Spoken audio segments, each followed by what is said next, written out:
आपका बहुत बहुत धन्यवाद जो अभी तक आप इस पाठन में जुड़े हुए हैं। आज हम शुरू करने वाले हैं अध्याय 18 स्वर्णलंका में। संपूर्ण वसंत बीत गया। उसी मनोरम द्वीप में ताल तमाल हिमताल की सघन छाया वाले स्थलों से परिपूर्ण उस रम्य स्थली में नववधू दानव नंदिनी मंदोदरी के साथ रावण ने स्वच्छंद मधुकाल व्यतीत किया। कभी मणि महल के प्रतिबंधित कक्ष में, कभी उज्ज्वल पीन राशि से भरे हुए समुद्र तट पर, कभी विहंगम कुजित वनस्थली में, कभी किसी शीतल पर्वत की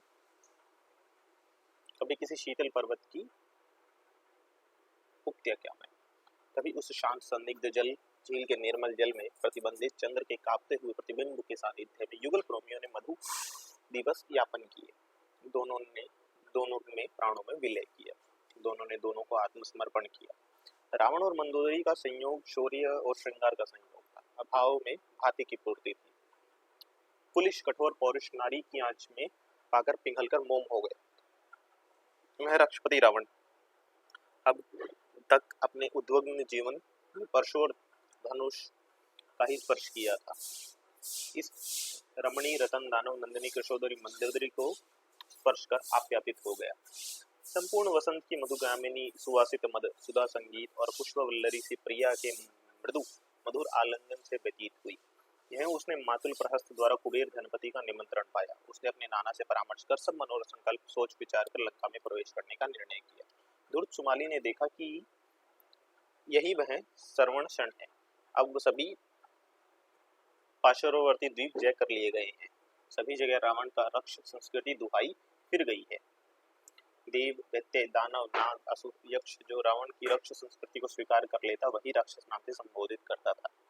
इस प्रकार राक्षसों की एक नई संयुक्त महाजाति संगठित हो चली थी, जिसमें भारतीय महासागर के दक्षिणांचल में फैले हुए द्वीपों में बसने वाले देव दैत्य नाग असुर यक्ष सभी शामिल थे। सभी का एक ही नारा था, वयम रक्षा में। इसी नारे के नाद पर रावण ने विकराल परशु के नीचे दक्षिणांचल में फैली हुई सारी भी असुर जातियों एक सूत्र में गुथ रही थी। यह सूत्र था रक्षस संस्कृति और उसके प्रस्तोता थे रावण, औलख से राक्षसों का अधिपति। उसने उन द्वीपों के राज्य प्रबंध व्यवस्था और सुरक्षा का उत्कृष्ट प्रबंधन किया। दानवों के इस द्वीप समूह का उत्तराधिकारी राज्याधिकारी मामा कंपन को बनाया गया तथा बाली द्वीप, यव द्वीप, मलय द्वीप का राज्यभार विशिष्ट राक्षसों को देकर सुमाली को संग ले रावण ने बहुत से विश्वस्त और सुभट राक्षसों के साथ तरनियों में बैठ द्वीपों से प्राप्त बहुत सा स्वर्ण रत्न साथ ले लंका की ओर प्रस्थान किया। सुमाली दैत्य की चीर अभिलाषा संपूर्ण हुई। लंका में रावण का कुबेर ने यथावत सत्कार किया। उसे पृथक महल रहने को भी दिया। प्रेम और सौहार्द से सब सुविधाएं प्रस्तुत की गई, साथ ही बहुत सी धन संपदा भी गई। उसने स्पष्ट कहा, भाई ये लंका जैसी मेरी है वैसी ही तुम्हारी भी है, इसलिए मेरे राज्य में तुम सुख से रहो। परंतु रावण के उद्देश्य और दृष्टिकोण ही कुछ और थे। वह न केवल दक्षिण की इन सब अनार्य जाति को एक सूत्र में बांधकर एक नई सम्मिलित जाति राक्षसों की बनाना चाहता था, वरन वह आर्य और अनार्य के भेद को भी नष्ट कर देना चाहता था। वास्तव में उसमें आर्य और नार्य दोनों का ही रक्तों का मिश्रण था। इसलिए वह चाहता था कि दोनों जातियां सब भेद भाव भूलकर एक हो जाए। इसलिए उसने वैदिक अवैदिक सारी प्रथाओं और परंपराओं को मिला गलाकर रक्षस संस्कृति की स्थापना की। वयम रक्षाम है उसका नारा था। वह कोई राज्य का वैसा लोलुप न था, परंतु शौर्य विक्रम उसमें बहुत था। वह जानता था जब तक लंका पर राक्षसों का कंटक राज्य न हो जाएगा, राक्षसों की यह जाति प्रतिष्ठित नहीं होगी। इसी से वह सुमाली के बढ़ावे में आ गया। परंतु अब जब उसने लंका की समृद्धि देखी, कुबेर का वैभव देखा, सौर में विधि राजमार्ग देखे, मणिरत्न और स्वर्ण से भंडार देखे, नगरकोट राजप्रसाद नंदन वन अशोक वन और हाट देखे, तो वह लंका पर मोहित हो गया। उसने दृढ़ निश्चय कर लिया कि लंका की केवल भौगोलिक स्थिति ही नहीं, उसकी राजनीतिक स्थिति भी ऐसी है कि इस द्वीप के में सारे दक्षिण तट पर राक्षसों का अनुशासन कायम किया जा सकता है। परंतु कुबेर उसकी सबसे बड़ी बाधा थी। कुबेर ही यक्ष जाति भी उसके उद्देश्य की पूर्ति में बहुत बड़ी बाधा थी। रावण ही की भांति कुबेर दिक्पाल ने भी यक्षों की एक नई जाति दैव दैत्य दानव असुर और नागों में से संगठित की थी। उसका नारा था वयम यक्षाम है, अर्थात हम भोगेंगे। इसका अभिप्राय यह था कि विश्व के भोग ऐश्वर्य हम भोगेंगे। यह नारा बुरा ना था। फिर धनपति कुबेर किसी नहीं रुचेगा। बस बहुत से नाग देव दैत्य असुर उसकी यक्ष संस्कृति के अधीन हो गए। यक्षों का काम खूब भोग विलास करना, मद पीना, खूब खाना पीना और मौज करना था। कुबेर ने सभी यक्षों को धन संपदा से संपन्न कर दिया था। इसी से लंका में खूब यक्ष मौज मजा करते थे। दिक्पति कुबेर की छत्र छाया में उन्हें किसी बात का भय न था, परंतु रावण ने आकर सारी व्यवस्था ही भंग कर दी थी। उसके नवदीक्षित राक्षस वयम रक्षामय का नारा लगाते, जहां तक उपद्रव करते, यक्षों को चिढ़ाते, कभी कभी मारपीट भी कर बैठते, शस्त्राघात भी होने लगे। यक्षपति ने समझा था कि जैसे शांतिपूर्वक हम यहाँ रहते हैं, उसी प्रकार रावण भी रहे, खाए पिए मौज मजा करे। सभी तो कहते हैं वयम रक्षामय, बहुत अच्छा मूल मंत्र है। तभी तो नाग, असुर, देव, दैत्य, दानवों ने अपने कुल धर्म का यक्ष जाति से संगठित होना पसंद किया है। फिर यह रावण क्यों नए उपद्रव खड़ा करता है? यह नई रक्षा संस्कृति क्या भला है? धीरे धीरे लंका में बहुत से उपद्रव होने लगे। वहाँ का वातावरण बहुत शुद्ध हो उठा। यक्ष लोग राक्षसों से डर के घर में छिपकर बैठने लगे। राक्षस जहाँ किसी इक्के दुक्के यक्ष को देखते, वे वयम रक्षाम का नारा उठाते। समर्थन न होने पर परीग, शूल, परशु चलाकर उन्हें मार डालते, फिर भून पकाकर खा डालते। धीरे धीरे राक्षसों के ये अत्याचार इतने बढ़ गए कि एक बार धनपति कुबेर ने रावण से बातचीत की। कुबेर ने कहा, आयुष्मान रावण, तू यह क्या अनर्थ करता है? नगर के शांत जीवन को अशांत क्यों बनाता है? तुझे चिंता क्या है?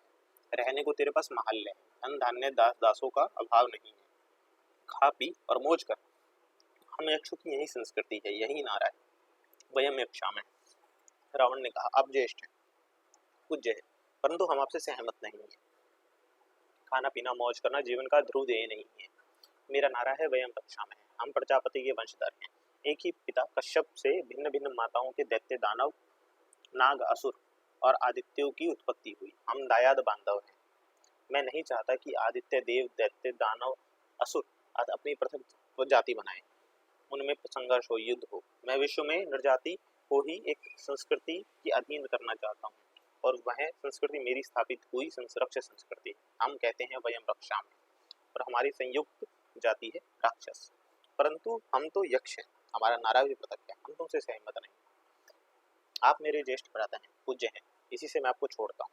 नहीं तो मेरा भी एक नियम है कि हमसे, हमारी रक्षस संस्कृति से जो सहमत है वह अब है, जो सहमत नहीं है उसका क्षण हम परशु से विच्छेद करते हैं। जैसे कि हमने नागराज ब्रजनाभा और दानवेंद्र मक्षराज किया। तो आयुष्मान, यह तो स्पष्ट युद्ध निमंत्रण है।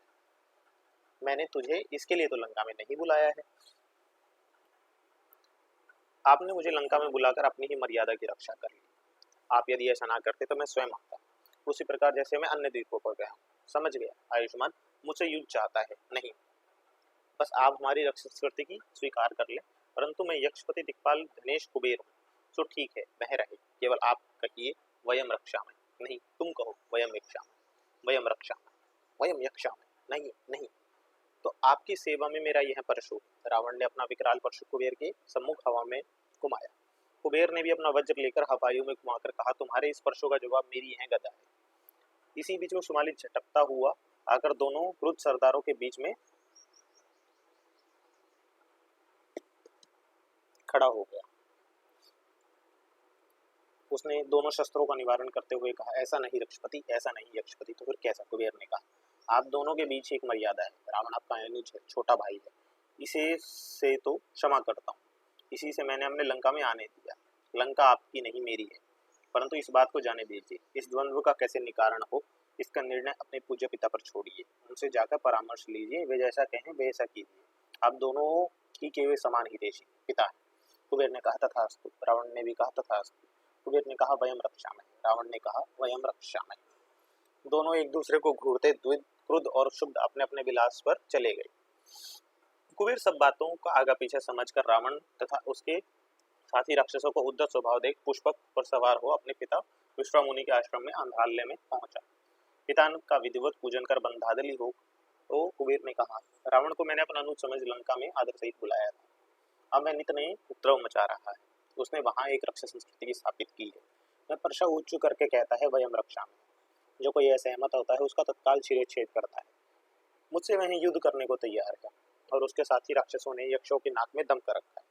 न रावण न उसके ये राक्षस लंका में किसी की आन मानते हैं। जिनका जी चाहे उनका सिर काट लेते हैं। देखते देखते बहुत से लंका के शांत शिष्ट निवासी देव, दैत्य, असुर, नाग, दानव उसकी रक्षा संस्कृति में सम्मिलित हो वयम रक्षामय का नाद करते हैं, और जो विरोध करे उसी का सिर काटते फिरते हैं। बालक और छोटा भाई जानकर मैंने उसे अभी तक दंड नहीं दिया है। सारी बातें सुनकर दूरदर्शी विश्वामुनि बोले, पुत्र, तुमने जो कहा वह मैंने सुना। इस संबंध में मैं सब बातें जानता हूँ। अब तुम मेरी बात ध्यान से सुनो। यह रावण बहुत खटपटी, उग्र स्वभाव और उच्चाकांक्षी है। इसके बाद वीरों का अच्छा दल है। उन्हीं की सहायता से ये भारत सागर में द्वीप समूह को जीत लिया है। ऐसी अवस्था में अब लंका में अकेला तुम्हारा रहना सुरक्षा के विचार से ठीक नहीं है। दूसरी बात यह है कि झगड़ों की जड़ उसका नाना सुमाली और उसके पुत्र उसके साथ हैं। यह लंका तो पुत्र पहले सुमाली रहते ही की थी। जब मैंने वहां तुम्हें बसाया तब सुमाली का कुछ पता नहीं था। मैं जानता था कि वह हिरण्यपुर की देवासुर संग्राम में मारा गया। अब यह नहीं जाने कहां से धरती फोड़कर निकल आया। इसकी पुत्री ने मुझसे ऋतु कामना की, सो मैंने धर्म के विचार से वह स्वीकार कर लिया। इसी से रावण और इसके भाई बहन उत्पन्न हुए हैं। मैंने इन्हें वेद पढ़ाया, पर ये सब अब मेरे प्रभाव में नहीं कर अपने नाना और मामा के प्रभाव में है। वही उसे उसका उकसाकर ले गया और लंका पर उसका दाद है। लंका के निवासी भी उन्हीं के भाई, बंधु, दैत्य, असुर, नाग और दानव वंशी है। इससे पुत्र तेरे भले की बात मैं तुझसे कहता हूँ कि तू इस उपद्रवी के से युद्ध के झंझट में ना फंस। तू लंका को छोड़ दे और गंधाद पर्वत पर अलकापुरी बसा, वहीं सुख से रहे। वह स्थान बड़ा मनोरम, शंकर का सानिध्य है, मंदाकिनी गंगा है, यमुना है। वहाँ अनेक सरोवर हैं जिनमें अनेक कमल खिलते हैं। वहाँ भांति भांति के रंग बिरंगे पुष्प सुशोभित हैं। देवता, गंधर्व और किन्नर वो जो वहाँ हैं देवों की उपजातियां ही हैं। उनसे तेरी संस्कृति का भी मेल है। इससे पुत्र तू यही कर, लंका को छोड़ दे। यह रावण दशग्रीव बड़ा अभिमानी और क्रोधी है। वह ना किसी की सुनता है और ना किसी की मान्य मानता है। इसलिए मेरी तुमने यही हितकारी सीख है। और कुबेर ने यह सीख मान ली। उसका मर्म समझा। उसने चुपचाप लंका खाली कर दी। अपने यक्षों तथा सब संपदा को लेकर पुष्पक विमान में चढ़ गंधाद पर्वत में चला गया और वहां अलकापुरी बसाकर निवास करने लगा। रावण ने भी उससे अधिक छेड़छाड़ नहीं की। उसे अपने सब धन, रत्न और परिजनों सहित चला जाने दिया। कुबेर के लंका छोड़ते ही राक्षस बहुत प्रसन्न हुए। रावण ने आज्ञा दी कि जिसे हमारी राक्षस संस्कृति स्वीकार नहीं, वे लंका छोड़ दे, नहीं तो उसका सिरच्छेद होगा। सभी देव, दैत्य, दानव, असुर लोगों ने राक्षस संस्कृति स्वीकार कर ली। वयम रक्षामय का मूल मंत्र लंका का ध्रुव बन गया। अब लंका को सुदृढ़ सुगठित कर विश्वस्त राक्षसों को राज्य के भिन्न भिन्न भाग दे। अपने 11 मामाओं को राजाओं राज सचिव बनाकर वह रावण लंकापति राक्षेंद्र पद पर अभिषेक हुआ। मंदोदरी उसकी राजमहेशी। धन्यवाद।